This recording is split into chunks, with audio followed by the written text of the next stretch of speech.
பிரச்சனை, எது மக்களை உண்மையாலே பாதிக்குது, தனியார் துறைக்கு போயிட்டா எப்படி இன்னைக்கு ஜனங்க பயணிக்க முடியும் அப்படின்ற ஒரு கேள்வியை முன்வைக்குது. மெட்ரோ கூட இருக்கு. இன்னைக்கு மெட்ரோல மீன் விற்கிற ஒரு அம்மா கூட தூக்கின்னு போக முடியுமான்னு கேட்டா உள்ள விட மாட்டான். அதே போல மெட்ரோல இன்னைக்கு எல்லாராலையும் பயணிக்க முடியுமான்னு கேட்டா அதுல காசு அதிகம், எல்லாராலையும் போக முடியாது, கொஞ்சம் வசதி இருக்கவங்க தான் போக முடியும். அப்ப பஸ் தான் இன்னைக்கு ஒரு பெரிய உதவியா இருக்குது. எங்க இருந்தோ பசங்க இன்னைக்கு எந்த வசதி வாய்ப்புமே இல்லாம படிக்க வர முடியுதுன்னு சொன்னா அதுக்கு மிக முக்கியமான காரணம் பஸ். சாதாரண பெண்கள், வீட்டு வேலை செய்யற பெண்கள் இன்னைக்கு போயிட்டு வர முடியுது, ஒரு குடும்பத்தை நடத்த முடியுது, வேலை செய்ய முடியுது. ஏன்னு கேட்டா அதுக்கு காரணம் இன்னைக்கு பஸ். அப்ப இந்த பஸ்ஸை தனியார் கையில விட்டுட்டா அது பெரிய ஒரு பாதிப்பு மக்களுக்கு ஏற்படுத்தும்.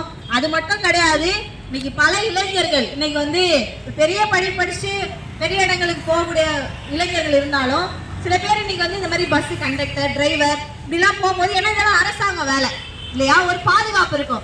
நம்ம கஷ்டப்பட்டாலும் நம்ம பிள்ளைங்க ஏதோ ஒரு அரசாங்க வேலைக்கு போய் சேர்ந்துடணும் தான் ஒவ்வொரு அப்பா அம்மாவும் நினைப்பாங்க. ஏன்னா இது சமூக பாதுகாப்பு இருக்குது. ஏதோ ஒரு கடையில போய் வேலை செஞ்சோம், ஏதோ ஒரு பிரச்சனை, 2 நாள் தொடர்ந்து லீவ் எடுக்கிறோம், உடம்பு இல்லைன்னா என்ன பண்ணுவாங்க, ஓனரு கடையை விட்டு அமுச்சிடுவாங்க. அப்ப இன்னைக்கு சமூக பாதுகாப்பே கிடையாது.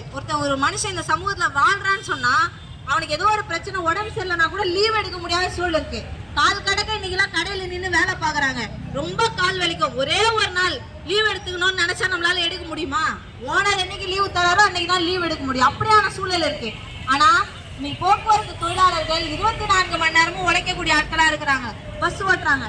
அவங்க இன்னைக்கு அரசு பணிகள் ஏதோ ஒரு வகையில் நம்ம பசங்க பாதுகாப்பா ஒரு அரசு பணிகள் இருப்பாங்கன்னு நினைச்சுதான் நம்ம இது பண்றோம். ஆனா இந்த பேருந்து இதெல்லாமே தனியார் கையில போயிடுச்சுன்னு சொன்னா இதுவுமே பாதிக்கப்படும். இன்னைக்கு ஜிஹெச்ல எல்லாம் போய் பாருங்க, போய் வேலை பாக்குறாங்க, 8000 ரூபாய் சம்பளத்துக்கு வேலை பாக்குறாங்க. இன்னைக்கு கான்ட்ராக்ட் கிட்ட போயிடுச்சுன்னா இதான் பிரச்சனையே.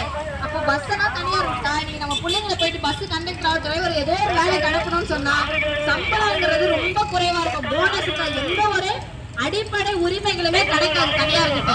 அதனாலதான் இன்னைக்கு நாங்க நின்று இப்ப கத்துன்னு கத்துறோம். பொதுமக்கள் எல்லாருமே இதுக்கு ஆதரிக்கணும். ஏன்னா இது மக்களுக்கான பிரச்சனை.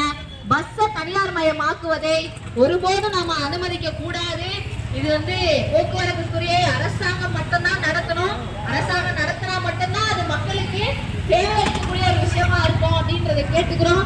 அதை எங்களை போன்ற இயக்கங்களுக்கு சப்போர்ட் பண்ணுங்க. உங்களால முடிஞ்சது ஒரு ஃபேஸ்புக்லயோ ஒரு வாட்ஸ்அப்லயோ ஒரு ஸ்டேட்டஸ் செய்யுங்க. இந்த மாதிரி பஸ் எல்லாம் தனியாருக்கு விடாதீங்க, அது கவர்மெண்ட் நடத்தணும். எல்லாமே ஒரு பிரச்சாரத்துக்கான வடிவம் தான். அந்த வகையில மக்களை எங்களுக்கு ஆதரவு தெரிவிப்பீங்க அப்படிங்கிற நம்பிக்கையில எங்களோட பிரச்சார இயக்கத்தை இன்னைக்கு இதோட இந்த MMDA பகுதியில நிறைவு செய்யறோம். நன்றி.